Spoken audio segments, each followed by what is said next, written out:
Hello, I'm Giovanna and I'm here to talk about a work named Sleep-Wake Cycle Disrupts Intra-Network Functional Connectivity. The start point of this work was the imminent need to separate and evaluate images from different consciousness stages in a combined acquisition of electroencephalography or EEG and functional magnetic resonance images or fMRI. The combined acquisition of EEG fMRI counts with the MRI's high spatial resolution and the EEG's high temporal resolution. So, this technique can reveal hemodynamic changes related to epileptiform discharges, consequently allowing it to identify the location of epileptogenic zones.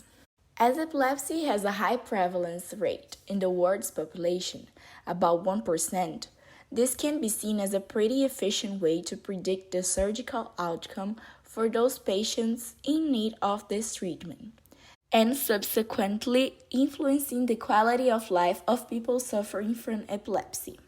On one hand, functional connectivity analysis is a technique used to locate brain regions which activity varies in synchrony across time. Functional connectivity can measure small disturbances in brain functions, enabling the investigation of neural networks associated to distinct functional aspects. In this study, we evaluated functional connectivity differences on fMRI data acquired using sleep and wake conditions, assessing their impact on resting state network connectivity.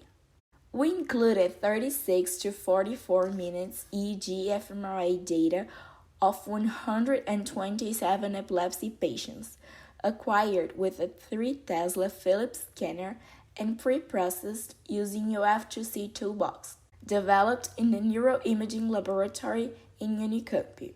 Firstly, the development of this work started with the creation of an automated tool to assess different consciousness stages by analyzing the EEG data collected during the combined EEG fMRI exam.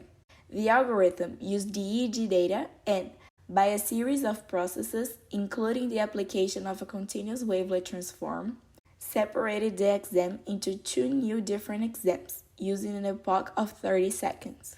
The first one was an exam consisting of sleep stages, and the second only including data from wake stages. Sequentially, the algorithm separated volunteers' fMRIs into two new images with concatenated moments of wake or sleep conditions. The final concatenated images were selected in order to have exactly 6 minutes of each condition, trimming longer duration and excluding shorter ones. This criteria was met by 55 patients. The next step was to process the Roy-to-Roy functional connectivity using UF2C. We selected 30 regions of interest derived from the default mode, the basal ganglia, and the dorsal attention networks. The toolbox returned correlation matrices using Pearson's coefficient pairwisely and converted to z-score using Fisher z-transformation. Lastly, we performed a pair t-test with p less than 0.01 to compare the sleep and wake stages matrices. As a result of the analysis, 5 Roys presented decreased connectivity during sleep stages between the left inferior temporal gyrus and the right posterior precuneus, and among the right hippocampus with right superior frontal gyrus, right posterior cingulate gyrus, left posterior precuneus, and the right posterior precuneus.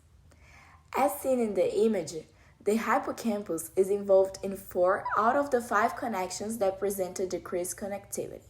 Finally, we came to the conclusion that sleep and wake conditions dynamically changes the brain activity, which was previously found by Halbers et al. During wake rest, the hippocampus is a DMN hub and performs a memory retrieval role. However, during sleep stages, the evidence suggests that the hippocampus performs the very specific task of memory consolidation. Our findings corroborate the hypothesis that the hippocampus can suddenly switch its behavior during the wake-sleep cycle. This result indicates that minor consciousness oscillations can be harmful for the functional connectivity studies, since even the slightest modifications may disrupt the intrinsic intra-network synchrony.